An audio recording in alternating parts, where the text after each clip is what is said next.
Two Guys, One Movie, The Bloodening. In 3D. This is Steve Arviso and Charles Musick. And we're back again with another edition of Two Guys, One Movie, the countdown to Halloween 2014. Yes. Yes, it is. And we are here talking about Lost Boys. Unfortunately, not Peter Pan reference. Not the bloodening. Not the bloodening. Sorry to disappoint. We do like to disappoint, though. And unfortunately, it also isn't a reference to Peter Pan. No, directly. This is not a sequel to Hook. That's what I'm getting at here. Although, if Kiefer Sutherland and his Lost Boys... Kiefer, you son of a bitch. It's not T-H, it's an F. If Mr. Sutherland and his boys... If people keep telling me how to pronounce his name, I'm just going to stop watching his movies. Fine. If 24 and his boys... Oh, okay. You know, were in Peter Pan and in Neverland, I don't think the pirate fight would have been so one-sided. Depends. Were they werewolves? No, they were vampires. No, I mean the pirates. Were the pirates werewolves in that scenario? This isn't Twilight. It could be. It could be. Yeah. It was a Lost Boys, a movie notorious for its homoerotic, I want to say undertones, but it really wasn't undertones. It was very blatant. It was by Joel Schumacher. It was director Joel Schumacher, and he was known for throwing in these kind of things and making it a bit uncomfortable for some viewers. When you get into Corey Haim's room and there's a very sexy young man hanging up on his wall. Other little things. My question would be... the sexy sax player at the beginning of the movie. Many people have heard of The Lost Boys and know this movie. Yes.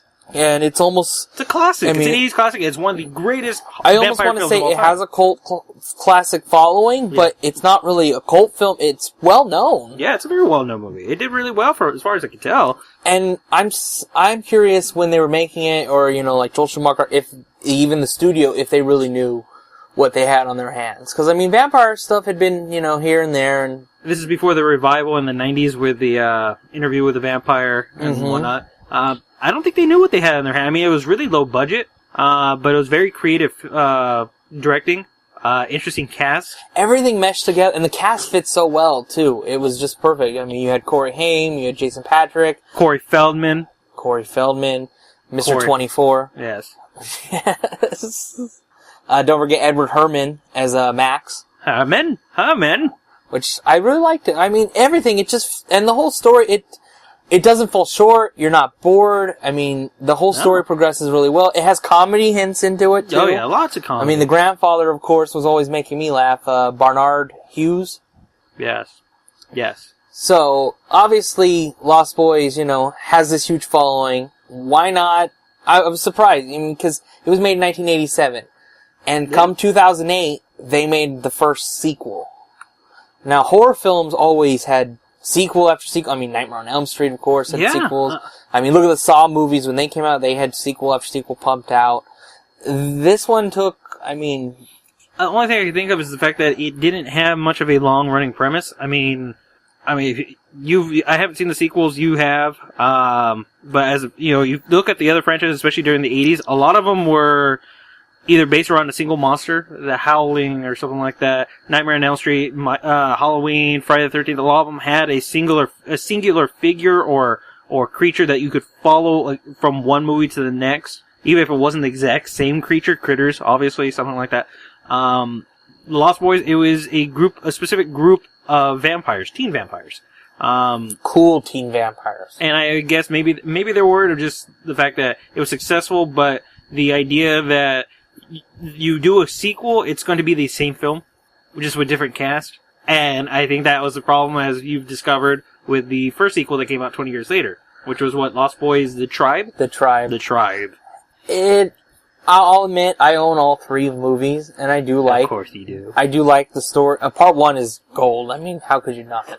It's platinum, motherfucker. There is a difference. Oh, there you go. Okay. It is a beautiful movie. But Part 2 is basically the same movie. Instead of, Sam and his, the guy and his brother, moving to the new town and live with their grandparents, it's, a guy and his sister, and they move to this town and live with their aunt. It's a completely different movie. And, his sister gets turned half vampire, and it's him finding Edgar Frog and having to, Edward Frog being Corey Feldman from the first film. Reprising his role, and it's about them trying to save, and I mean, there's a lot of the similarities in the scenes. I mean, the cry little sister scene, the gratuitous sex scene in the first one. Gratuitous, very necessary, thank you. Well, just with the shots and stuff, you know, and everything. That it's almost done verbatim in part 2. And there's other little similarities a lot, but it actually is enjoyable. It was nice to see the endings, of course. I'm going to go ahead and talk about the ending of part 2. It's not really going to spoil the story because it's kind of just like thrown in there. But in the ending, it's basically Edgar Frog and Corey Haim, Sam, and Sam has been turned into a vampire, and it's them running at each other. Oh, wow. Now, there's alternate endings where Corey Haim hasn't been turned into a vampire and is telling Edgar that his brother is coming for him, and his brother has been turned into a vampire. So, I mean, there's that. And then in part 3, they turn into a vampire again. Well, has been turned into a full vampire, it looks like. At least what it seems. It looks like he's coming to attack his brother. Yeah. Part 3 is a little different. Part 3, they decided to basically capture what we all liked about the first one. Of course, the Frog Brothers. And they're playing that basically there's this DJ going around at raves giving out this drug. And it's actually vampire blood, so he's trying to make a huge, army. It reminds me almost kind of RoboCop 2 for some reason. I'm not sure why. But, with the drug going around and everything like that. What was the name of that drug in that movie anyways? I don't remember. I don't remember. I wish I knew what it was. I just remember them cracking it open and sticking it in their neck and just... But basically, there's this woman who comes to Corey Feldman and she needs help because her brother went missing at one of these raves, and... I just assume that's Corey Feldman's life as it is now. It's just... He's waiting in this trailer for people to just come and say, we need your help to save the world. Yeah. My husband's been missing. Can you help me, Corey Feldman? I assume that's just his life every day. It could be. He's a man of many talents. Yes. That's what I'm getting at here. But it's basically, they capture what we liked about it and just bring the Frog Brothers back, and they're just kicking ass and taking names, I mean, that's basically what part 3 is. It's kind of, as you said, when you make a sequel, they follow the same story. Oh, obviously, they did with part 2, 3. Yeah. Again, it kind of follows some similarities, but just having the Frog Brothers back kicking ass, taking names, it's really good. I liked it. It has some cool special effects. That one was made in 2010, so a lot more recent. Oh, man. But, I mean, just... I want to say it's a bad thing that sequels get made 20 years after the fact, but here we are waiting for Dumb and Dumber 2 to come out. Oh, and it looks hilarious. So, what am I to say about movies and sequels coming out 20 years apart? So, can't bash them anymore for that. It was nice to give us something extra. If you're a big fan, like I am, you kind of always want a little more after a movie's over. Yeah. It's like, I wish I love these characters. I wish I could have more. And speaking of having a little bit more, you discovered in our very deep research that we do here at Two Guys, One Movie, that there is a special star in one of these films connected to the original movie. Oh, you're talking about The Tribe, yes. Part 2. Well, I noticed it right away on the cover of the box when I first got the movie way back then, that I believe his name is Angus Sutherland, yes. He plays the cool head vampire, Shane, in part 2, which is basically the equivalent of Kiefer. Did I say that right, Stephen? Yes, Kiefer, yes. Kiefer. Yes, don't ask me why his name is spelled that way. This is. His dad's name is Donald. I don't know how he got named like the same character, but actually Angus is actually son to Donald Sutherland, and he's half-brother to Kiefer. Younger half-brother, too. So that's just, they're keeping it in the family. Yeah. Does that happen? Is there anyone like that in the third film then? Or is it just Corey Feldman and, No, it's just Corey Feldman, but Jameson Newlander, who plays Alan Frog in part 1 and 2, comes back for part 3. So, I mean, they kept the same Frog Brothers. It's not like we changed characters or anything. Oh, wow, okay. So, and I mean, they had age, so they, kept with the story. I mean, in part 3, a little spoiler, and not really a big part of the story, Sam is dead because Corey or Edgar apparently killed him when he turned into a vampire. Hence from part 2. Oh, okay. But I mean, it's nice to have, just 3 movies I can enjoy. I like these characters. Part 2, as I said, is kind of almost the same as part 1. It does have some funny scenes with their aunt, just like the grandfather. Some interesting banter. But just overall, part 1, of course, is a timeless classic. You can watch it 25 years from now, and it's still going to be just as good as you saw it day one. And it's just going to be just as cheesy, too. I didn't find it cheesy. I thought it was... Really? They gave vampires before... I'm not saying they did bad with the vampires, just the rest of the movie. When you see vampires before, it's got you were Corys thinking, in it. more like Nosferatu, or like Bela Lugosi's vampires way back then, That's true. They put a spin on vampires that you wanted to be one then. Yeah. I wanted to be part of the gang, riding the bikes, and getting kicked out of the amusement park. And here we are, just 20 years later, and you're now on Team Edward. No, I'm not. No. Oh, Team Jacob then. No, I'm not. Good. Now, see, I'm just adding this in because now we can hashtag I'm Twilight. on team not watch that movie. But now we can add we can add the hashtags for this stuff. That's going to increase our listens. It will. And then we can introduce them into a good vampire movie with the same amount of hot, sexy young men because Joel Schumacher directed it. But you hate garlic, don't you? I like garlic. Just not this much. Just not this much. Yes.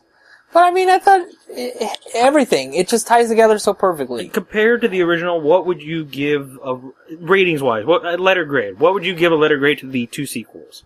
Well, obviously, since you just didn't even acknowledge it, part 1 gets an A, hands down. Why would it get anything less? Exactly. It's an assumption that it's going to get an A+. I'm going to give a C+, average. It's not great. It, as I said, it follows a lot of the first movie, but it does put little twists and spins here, and the ant scenes alone made me really laugh. Some of her banter is just He's hilarious. laughing right now. Yes. Part 3, I'm gonna go ahead and give that a B-. It gives me what I loved the most in part 1, and that's the Frog Brothers kicking ass. Those two characters alone, you could continue on the story, I believe, That's of true. them just being vampire hunters. And the fact that they didn't change out the cast, they kept the two brothers, they both came back, that's a big plus. Well, seeing as how IMDb gives Jameson Newlander no photo, what else did he do? Was he actually in anything else just before we go on to anything else? Oh, he was in The Blob. I didn't know he was in The Blob remake. And that was actually after The Lost Boys. No, it was after ABC After School Special. After. Yes. Oh god, just a regular kid in AIDS story. Yes, I don't know what to say to that. It was topical for the time. But the fact that he was willing to come back, he could easily just Yeah. say, no, I don't want to do that, or I'm done with that role. He couldn't get the night off from his shift at Taco Bell. Jesus. What? There goes our chance of ever talking to Jameson Newlander. I don't care. I want Corey Feldman on the show. I don't care about Jameson Newlander. Because Corey Feldman rocks. He rocks hard, man. He's the only guy to kill single-handedly Jason Voorhees. So, I don't know. Corey Feldman's in it. He's in all three. I guess it's the only reason I could say watch these movies. And Corey Haim. They were real-life best friends. They Corey work Haim well. was in 2. Well, he's in part 1, though. And Yeah. Corey Haim and Corey Feldman, been good, were real-life best friends. The two Coreys. Before Corey passed away. Anyone who wasn't born before the year 2000. And they worked well together. They played very well together on screen. I thought, as I said, the whole cast just worked perfectly. And you get to see Kiefer Sutherland as a badass vampire. Honestly, I think this is probably the biggest badass he plays in any movies. He's like the Fonzie of vampires. Jesus. Hey! Hey! And with that, we're going to go ahead and sign off for today for Two Guys, One Movie, The Bloodening. And just remember, never invite a vampire into your house. It leaves you powerless.